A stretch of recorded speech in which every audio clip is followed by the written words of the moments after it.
How to download Atomic Wallet on iPhone. Hey everyone, this is Susan from Create Login and Delete, and now let's get started. First of all, launch App Store on your iPhone.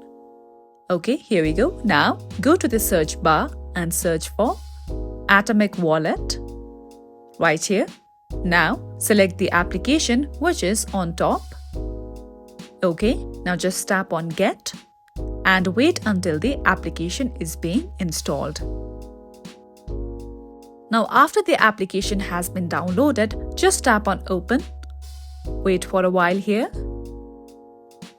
Okay, now if you already have an Atomic Wallet account, just tap on Restore from Backup. If you are new here, just tap on Create New Wallet.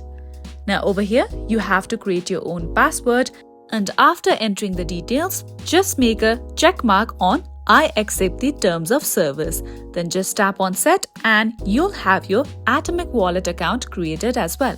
So this was it for today. If you found this video useful and informative, don't forget to like and subscribe.